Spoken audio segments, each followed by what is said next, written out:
This episode is brought to you by Indeed. Stop waiting around for the perfect candidate. Instead, use Indeed sponsored jobs to find the right people with the right skills fast. It's a simple way to make sure your listing is the first candidates see. According to Indeed data, sponsored jobs have 4 times more applicants than non-sponsored jobs. So go build your dream team today with Indeed. Get a $75 sponsored job credit at Indeed.com/podcast. Terms and conditions apply. Hi, it's Dave here. This is my wife, Kathy. Hello. This is the Cinemile. It's the podcast where we walk home from the movies. Today we are going to watch a movie on Netflix because that's the only place it's available. Did this even come out in the cinemas? I don't think it did. It came out briefly, yeah. It had a cinematic release first, of course. Because it has to be eligible for the Oscars, which it is nominated for several. And it came out, look, we're going to watch Frankenstein. It came out last October. We are so behind on this film. Honestly, it kind of passed me by when it came out. I wasn't particularly... There was a lot happening at that time. There was, a lot of other movies to watch. But this has now, of course, been nominated for a load of Oscars and it's been on our watch list. So we're finally getting to it and I'm excited. Are you? Yes, I am. This is written and directed by Guillermo del Toro, who we are big fans of in our household. We're a Del Toro household. We are, yeah. And I guess this is, I think, how many things? He's done a few things for Netflix. He did that Pinocchio film, which we really enjoyed. We loved that Pinocchio film. And what was so, of course, fun about that, and this would have originally existed on any DVD, but Netflix made a special to watch after you'd seen the film on the construction of Pinocchio, which is obviously amazing as he's known for doing all these wonderful handcrafted sets.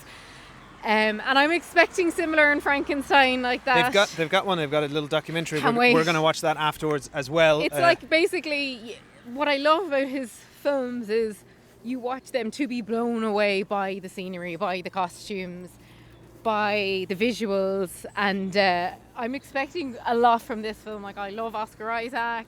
I think Jacob Elordi's great. It's up for a load of Oscars. Expectations may be nearly too high. Do you know what I mean? It's a fantastic story. I picked up the book about 15 years ago, and despite the fact that it was written 200 years ago, it is an absolute banger of a read. Brilliant. Yeah, I love the book. It is so good. This is a story that obviously strikes on something primal and has endured over the centuries. I don't know how many.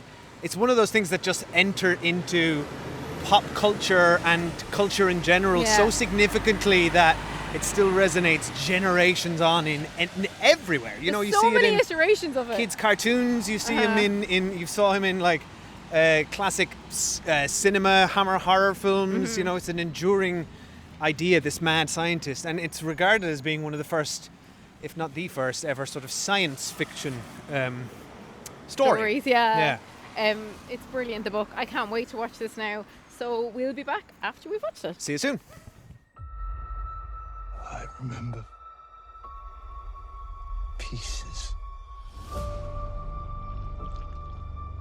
Memories of different men.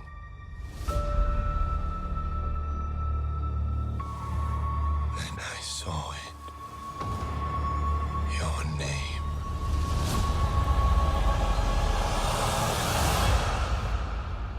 Victor Frankenstein.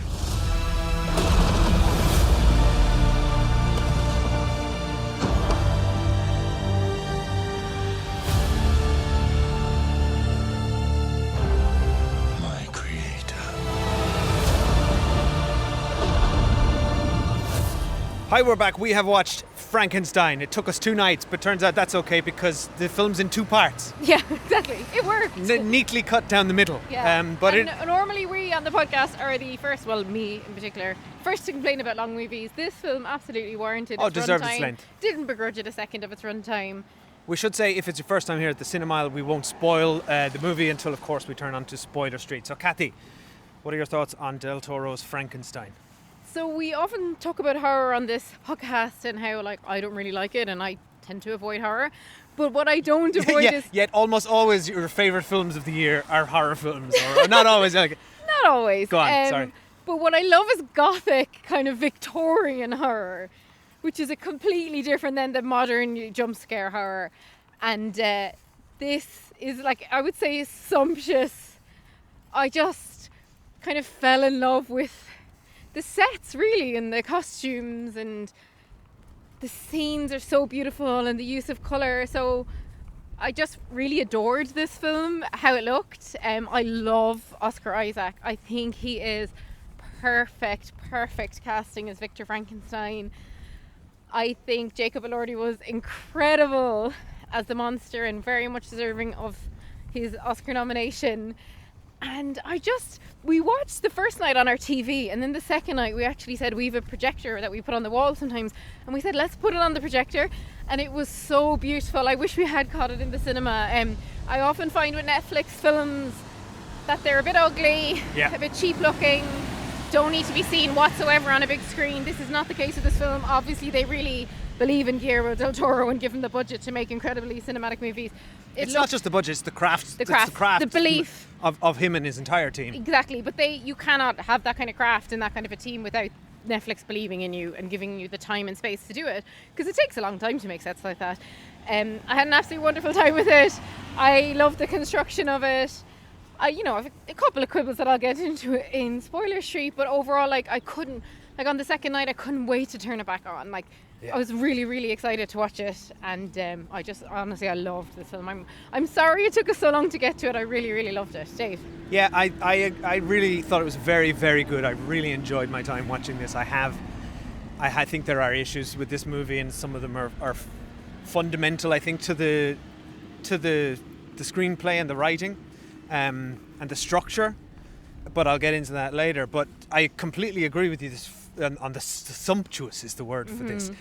Oh my God, the sort of craftsmanship on display here from Del Toro and his entire team, and you do get an even deeper appreciation for it if you watch that. And I highly recommend watching the 45-minute documentary that accompanies this, which is also on Netflix. By the way, we need more of this, please. It just DVD extras have disappeared largely from. I guess DVDs have disappeared from the. But I don't know why the streamers don't make this kind of content. Apple did a really good job with it in the early days of For All Mankind, and I know Stranger Things have brought out a making of documentary, which I just can't bear to watch because we were so hammered by the final season. But they should be doing it all the time. But the sad fact is so much of Netflix's movies are terrible that it wouldn't make sense. But even a terrible film will have craftsmanship and people trying and teams of people who are doing really interesting things, and show us off. Let us see who's behind the scenes. For me to see the costume designer or the person who's making the model that they're going to blow up, that's what I want. We love cinema, and we should be celebrating the people behind the scenes. Dave and I often say the least interesting people to talk about cinema would be the actors. And they're the only ones who you hear talking about them, because they're the ones who are famous and they're out in the press circuit, but they're the least interesting people. And it's not that they're not interesting, it's just that they won't have been involved in the background. Well, no, and they can't tell you, and they get asked the same questions on the same junket runs, and and that got so boring that now the only thing that resonates is giving them hot sauce and putting them in ridiculous situations. So we're even further away from the actual. But if you watch this documentary, which is brilliant in and of itself, which shows you the thought and care and incredible craftsmanship that went into this movie, it goes through every department. Wardrobe, costumes are incredible. Give that woman and her team the Oscar, please. Incredible work and thought that went into that. The production design of this movie is gorgeous. The sets, oh my God, when you're watching this movie, you're you just can tell the difference between a constructed set and a virtual backdrop on the volume, which is impressive technology, but it's just not the same. They built these things to scale. There's miniature making involved in this. And we need to get back to talking about the actual plot here, but that's what I think. All the corpses that they had to make. Oh, fantastic! And body parts and blood and gore, because it's a very, very gory film, as it should be. It shouldn't be sanitized, and it was really interesting because I loved the book when I read it, but I don't remember all the details because I read it a long time ago. But apparently, in the original book, you never actually get the creation. They don't go into scene. the lab as much. Yeah, the lab bit is kind of glossed over. Well, boy, did they show us the lab here, and every inch of the monster being created, and I just loved that sequence. It was so and wonderful. the score by Alexander de Platte, probably saying his name wrong, all-time great composer, and again deserves its Oscar nomination. But I loved in particular that scene where he's assembling the quote-unquote monster for the first time, and The score goes into. You're seeing these just horrible, gory, like he's cutting off kneecaps and assembling things, and the score is quirky. Soldiers. The score is kind of like playful and quirky, and it's a lovely contrast. But anyway, so what I'm saying is, this movie will make you appreciate Guillermo del Toro, and he comes across as such a gent in this documentary, and he's got such a light touch and such a confident touch, how he works with his teams and how he trusts them. And but he has like a singular vision. Film as an art form, because people often say, when they think about art, they'll think about music, they'll think about, paintings and drawings, they'll think about theatre, but a lot of people don't think about cinema as art. And this is the kind of film that reminds you. Think about cinema as art. A lot of people, like a lot of arts funding and that isn't necessarily given to cinema because it's given over to, say, performing arts or visual arts. So this is a reminder of like filmmaking as an art form, and I think Netflix have done an awful lot of damage with some of their other films to kind of give us the opposite argument to what a film can be when you're talking about algorithms and secondhand screen watching and how they need to repeat the plots every 5 seconds for us.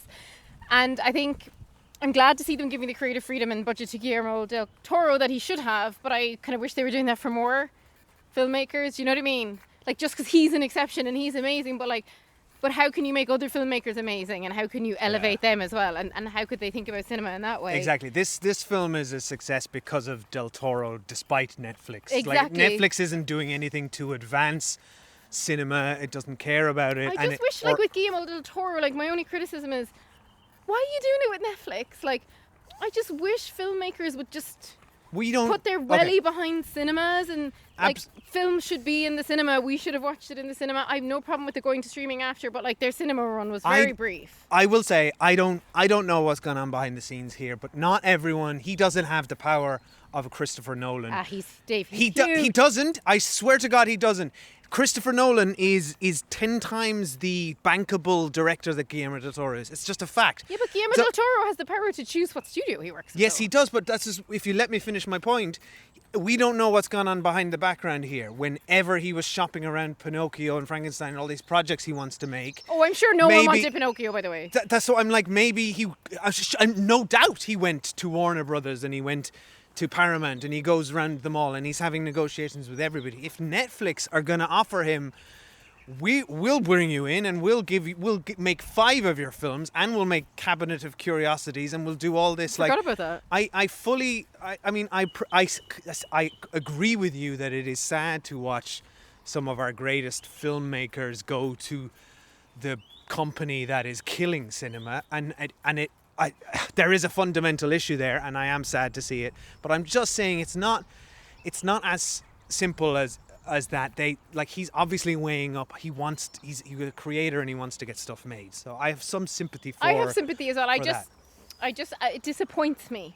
There's a lot of people out there who could come together and work together to really push for cinematic distribution, and they're not doing it. They're only doing very, very loose releases to qualify for Oscars. I agree. That's the only reason. I'm not defending Netflix at all. I'm just saying it's a complicated subject, yeah. and also the other thing is the creative freedom. The thing that I think can be the downfall of some Netflix productions by giving people creative freedom to hang themselves is also something very attractive to a filmmaker who's been around for decades and probably has been burned by overbearing studio executives someone who's good as him, over and over again. He's not going to blow it when he gets that kind of time and space. Yeah. Anyway, something that is not controversial at all and is an absolute winner is Jacob Elordi and how hot he is. And to be Oscar nominated for this and to be coming out in another basically Victorian horror romance, Wuthering Heights. That's not a horror. Have you read Wuthering Heights? Is it a horror? Do you know the end of Wuthering Heights? I can't recall. I won't no. tell you. Okay, I have read it. It was 30 years ago. Horror-esque. What a moment he's having! I can't wait. This is partially prep for Wuthering Heights. He's so good as the monster in this, and him and Oscar Isaac together. And will we go to spoilers now? I mean, you can't really spoil Frankenstein for I think people. so. I'll just say this film did deviate from the book, so if you there's differences between this and the book, which is why we probably should go to spoilers on it. Yeah, let's go to spoilers. I'd highly recommend this. I think it has flaws. I'll go into them in a minute. But watch Del Toro and his team cook. It's a beautiful It's a And beautiful thing to behold. even if you don't end up watching it, I would just watch the documentary. But I will say that we're quite hot on the pulse on this one. No one's really heard about it. So you heard it here first on Yeah. Cinemile. Frankenstein by Guillermo del Toro is a very good film. But this is a good. I think people go and catch up when the Oscars. I think the Oscars are kind of have completely faded from relevance, and mostly, but they do have. People care though. They do have a platform. Yeah. Where and they don't always get it I right. But tell you actually, where this year's list is of Yeah, but they like I really think lost they're me very though when representative of they- really good. Can I finish my point? No. Okay, they're really representative of I think some great films of filmmakers from last year, but also they do give. They are good in that I think people like us are going to go back and go through the Best Picture nominees for the ones they missed and catch up. Yeah, but then I went back to do that and I saw that F1 was nominated in the Best Picture Yeah, category, F1 is an which absolute is joke. a How much Now, did F1's a good Tim film. Cook and Apple pay in the background or lobby It's to just get that in there? pathetic. Like F1's a decent film, right? We've reviewed it. Go back and listen to our review.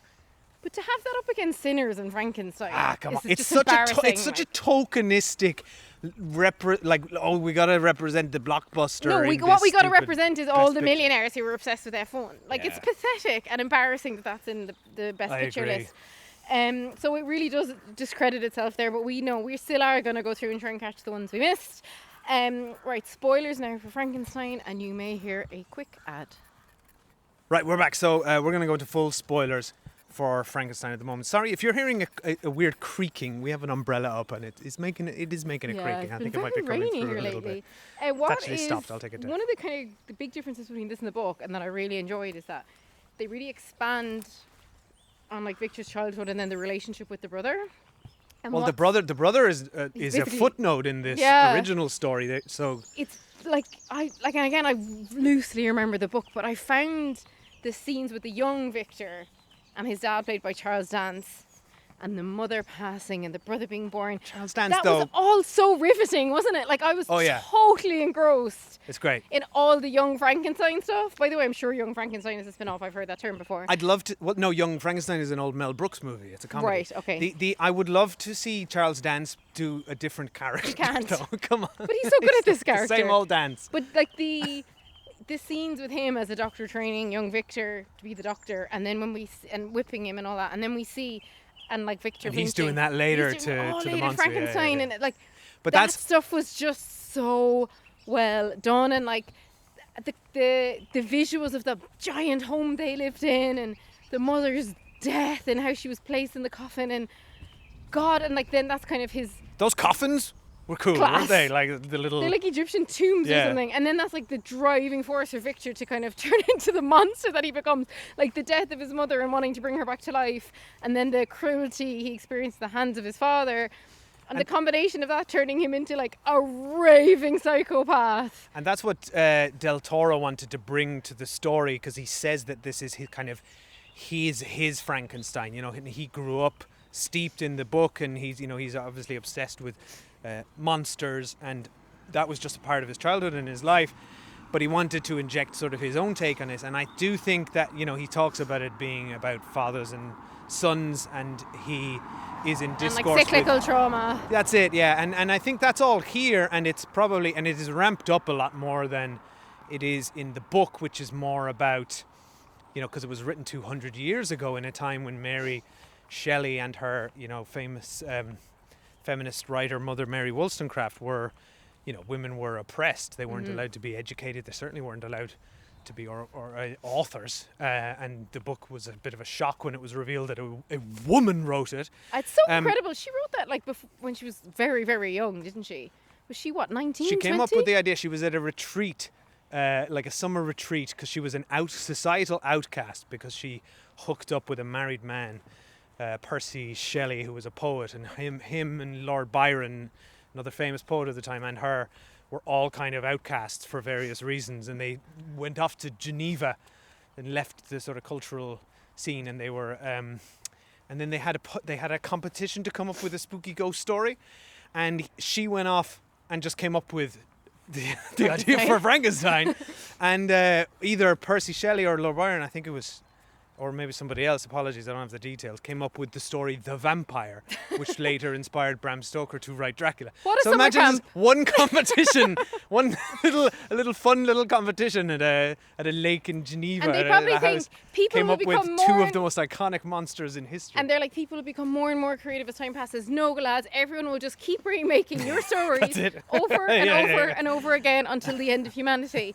And that's how it works. Like, I just love to imagine Mary Shelley now, like, seeing this film. Like, it would blow your mind to think your little story. She'd that never she have then seen developed into cinema. a novel. Film yeah. didn't exist. But so all the stuff back to the film with the childhood and the dance and all that was so good. Like, I just love the scene when Victor is like showboating to everyone with his like half animated corpse that's like catching that's tennis a great balls. scene. So cool. I love that. And we basically like the film's like set on the ice with the famous captain and the crew and all that.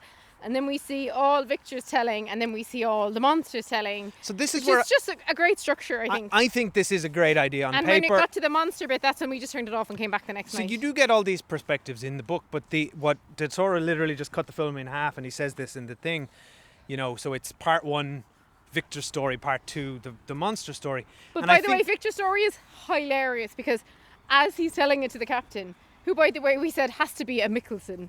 we didn't know which Mickelson yeah, it was. we knew it had to be one. But it turns out it was Lars. So like the monster's usually on the ice, like killing all the crew, and Victor's like, "Let me tell you a story about the monster I created," and him and the captain are just like having Get the on with it. time of their lives. No, the funniest bit was when like he goes into like it's like yeah fine you got to tell him the story for the context of what's happening, but there's bits of the story where he's like, and then I went to the market to find some bodies, and of course I saw Elizabeth, and when I chased her into the chapel, and I pretended to be a priest, and surely Lars Mikkelsen at this point is like, man, there's a monster outside. Please get to the point. I think that's one other character we forgot to mention is Elizabeth, and I think the yearning for Victor for her, and then her relationship with the monster. I think this is all a little undercooked. But I agree it was undercooked. But what they got right with her and what so much of the film centres around is like the look and feel of it. Her Like, her her costumes, dresses were insanely good. Unbelievable. Like, Yeah. like this, I can't tell you how excited this has me now for Wuthering Heights. But the look and feel and her connection with the monster, I loved all that stuff. But it felt a little undercooked, but at the same time, like I don't know that there's how much room in it is in this film for that, you know. That's the thing, and this is where the film falls down for me. I think it's too ambitious. I think it needed to be three or 3.5 hours, because Dave, do not invite a 3.5 hour film onto any of us. I just think this it felt too compressed, and it felt The end felt to me. The end just got the second half moved along too quick. Here's what's here. So I think this is the structure is that is a great idea to show. You know, first half his perspective, second half the other perspective, and then you can make up your own mind as to who the real monster is. By the way, Spoiler, it's incredibly painful moment when his brother says, "Come on, Del Toro, don't write. No, Victor, but Dave, he's writing you for are Netflix. the monster." Yeah, but Netflix would have said there's one condition. At one point, you have to recap the plot for people who are on their phones. But like, that's not recapping the plot. That's saying the subtext of the movie out loud, like we know. Yeah, but Victor had just shot his bride. In fairness, and I know. sister. We saw that he's the monster. Don't say it. No, but so you get what you get in because of that. You get these two halves that have their own 3-act structure. So it's kind of 6 acts, and in a way, and I think Victor's half holds up real well and has a natural kind of climax. And the first half of the monsters Brilliant. story is brilliant, Yeah. and him with beautiful stuff. And Jacob Elordi, I've never seen him in anything before. He's incredibly amazing. good here and I've deserves seen him in his Saltburn, nomination. where he's brilliant, and The Kissing Booth, which is a film he tries to distance himself from. Sounds good. The And I hate when actors do that, by the way. You should never distance yourself from your breakout role. It's Yeah, just ungrateful. own it. It's ungrateful. and he's in particular, like, again, kudos to the costume department and for him for sitting in a chair for 10 hours before you even start working. This is why they had to cast someone young. Because I would be like, Can you imagine? I've put my back out, I've a crick in my neck, and now after the 10 hours of getting the makeup done, I have to go to bed. So And thank you. now you have to go into a room that we're going to go set on fire, and you have to and pull you have a to thing be up. naked. Yeah, and Like, they must have been so relieved though once he got the coat. and they didn't have to do the coat. full makeup. The coat's but, like, awesome. The whole sequence of him hiding out in the kind of farmer's That's it. That's brilliant. farm. And that's Like, beautiful. yeah, and I that was loved so his cool. relationship with the old man, his friendship. It's the bit where the film hits hardest in terms of emotion. Yeah. And I was close to tears in that moment where he calls him his friend and he's dying It's and all this. beautiful, and he teaches him how to read, and he says, "Are these all the books in the world?" And it's like 8 books, and that reminds me, he's so childlike. It's like our kids. Yeah. Like they'll ask the most innocent, sweet questions, and he is very much like a child moving into his kind of teenage era. And then the wolves attack, and he gets shot by. And then the moment, I guess, and I was getting real interview with it's funny that you say about the vampire thing in this wonderful campsite in Geneva where they came up with all these ideas, because like the scenes after this or around this, It's all downhill the after hair that goes scene. down. Yeah. He's basically at that point Tom Cruise in Interview with the Vampire when he's like living with all the rats and stuff. Yeah. And I still think the film's really good, but the pace suddenly picked up, Yeah. and then it's like, okay, now he's chasing Victor on the ice, and now it's the end of the film, and now things are blowing up, and now he's a superhero, and he can lift an entire boat. Why is he super strong and has Wolverine powers? I don't understand I don't that. understand either. But yes. can we talk about his desire though, and why he first comes to Victor, where he's like, "Make me a companion." I think- and Victor's like, "You're repulsive. Fuck off." Okay, 2 things. Number one, I completely agree with you, and the film falls over from the point at which he finds Victor in the house. Yeah, it just ran and out of steam. Everything is no, it's got too much steam. It's overloaded with steam. Slow down. The movie barrels towards the end at that point, to the point, and then when the end came, I didn't get the ending. I didn't frankly. think the movie was over, and I was like, oh. And the ending, I think, was a bit pat, and Sorry, there's an actual tractor driving it past us there. attempted the height of an emotional finale, which I appreciate, rather than a big explosive fight or whatever. And I appreciate that he went for that, but it didn't land for me. The big emotional scene of "I forgive you" and "I was only trying to do my best" and all this stuff, it's just, I felt nothing, and it was a real shame that he couldn't bring that home. I don't know what happened. It was an interesting ending to me because everyone's trying. As a growing up in a Catholic country, and like Victor basically is like doing that thing that like so many terrible people in the world do, which is, I'm on my deathbed, I'm going to confess, and then everyone's going to forgive me, and then I can go to heaven. And it just felt a bit like, okay, that's great for Victor, and I also understand why from Frankenstein's perspective he wants to make his peace with his creator, but as an audience it was quite boring. And then it's like, okay, well, he never got his companion, and like this is full Interview with the Vampire now, so it's like, so he's at the end. Like, I nearly thought we were going to get, like... Because in other versions, you like get in you get Sinners, you where get you the Bride get- of Frankenstein. I thought we were going to get, like, a future cast of, like, what does it mean to live eternally? Oh yeah. But we didn't get any of that. But it's just like... And now he's staring off into the distance. I mean, I like it in theory. I like the idea of, like, you need to live. You're obsessed with the That was fact you can't beautiful, die. yeah. You need to live, and Yeah. then the sunrise coming up. And Del Toro's done that before, and it's effective. But it, I don't know. It just it didn't land. It felt too rushed. It felt unearned for Victor, because literally 5 minutes ago on the ice you were trying to kill this guy. Yeah. So I'm like, I Victor don't just fell know. apart at Suddenly the end. you broke your leg and you're about to die, and I guess, like you say, well, now I regret it all, and Yeah. I should have been kinder to you. It's just like, But I you do didn't like- you didn't walk, you didn't get here, movie. You don't deserve it. But I like the scene when the captain's like, let him go. Even though we're like, he just murdered like 10 of their crewmates and I was know, like yeah. throwing them across the ice and like killing them. But No, I like guys, when- and the guy, so everyone's like, "What are we doing, Captain?" And he's like, "Guys, you didn't hear this story. Yeah. It was super beautiful. It's like- He chased a woman into a church He just and killed pretended our to be a friends. priest." But then, and then the monster returns the favor by, like, you know, being a superhero and lifting up the boat and getting them back on the water. But I like that like the captain's reached that conclusion of, actually, what am I chasing? I'm chasing a mad dream like Victor. And that's in the book. turn back. He's the only character who, because Victor is obsessed. He's obsessive, and he's addicted to this idea, and it kind of ruins him.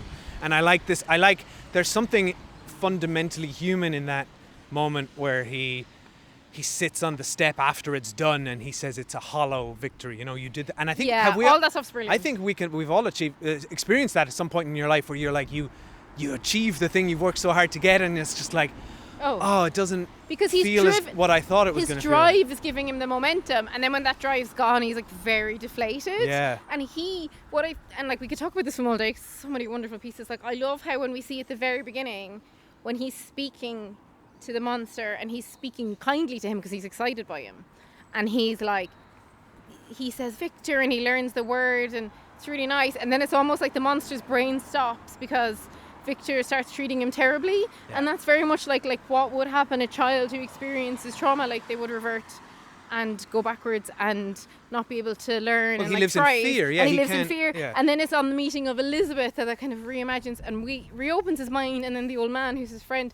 So I do think there's loads of beautiful stuff in this film, and also like the ending is totally fine. Like I don't particularly have an issue with it. I just didn't love it. So I like It just on didn't the whole, land, and it's disappointing because Yeah, the but rest on of the the film whole- was on such a good trajectory. But on the whole, though, like Oh, on the it's a whole, I think wonderful this is a film. really great Yeah. film, And yeah. I'm really, really glad we watched it. Yeah. And I can't wait to see what he does next now, because Pinocchio was so cool as well and weird. Like for anyone who hasn't watched that Pinocchio, Oh, it's like, really you wouldn't cool. show your kids, like it's freaky shit. But like Pinocchio and Frankenstein are like basically the same film. That's what he points out, which I Yeah, never I put never thought together. of But either. it's all about a father making a creation and being somewhat disappointed by it. Like it's horrible. Like Victor makes him and then immediately rejects him, and it's like Yeah. Victor.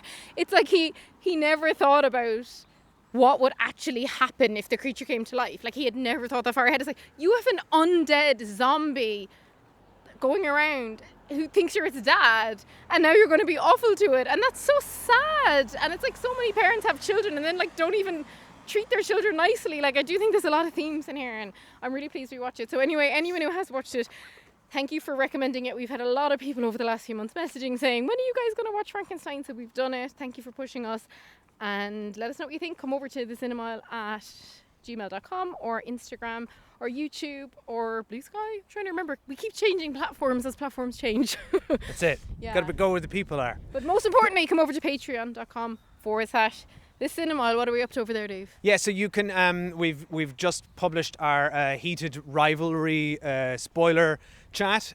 We really loved that show. So if you haven't seen it, watch it and then head over and listen to that. You can join for the price of a cup of coffee a month and join our hundreds of lovely And our listeners patrons and listeners who pick what we're going to watch every month. Every month we watch a retro movie. We've done, actually, last I checked, something like, I think it's 79 retro movies we've watched. Most recently being The Wicker Man, which is a kind of a Wicker good Man, pairing with this. 1973. Yeah. And we've watched just so many old films over there, and we love chatting to our patrons and watching TV with you guys, and you recommending stuff to us. It's brilliant. Yeah, so patreon.com/thecinemaile, or you can email us thecinemaile@gmail.com. And one more thing on Patreon, which a lot of people don't realise, is you can sign up for a 7-day free trial. So come over for 7 days, you'll have access to every episode, and you can listen to as many as you want, and if you don't enjoy it, you can unsubscribe at no cost. So That's try right. that too. And next week we're not going to the cinema for Valentine's Day, but we're going to publish the audio from our live show, which we did at the Curzone in Hoxton last week. And thank you so much to all of our patrons who came. And non-patrons, everyone who came. And everyone who came. Yeah, Yes, but we had such a laugh meeting everyone, chatting to everyone about rom-coms, and we had special guest from Empire Podcast and Magazine, Helen O'Hara, who many of you know and love, and we'll be publishing that next week. and thanks for listening. Bye. Bye. Run.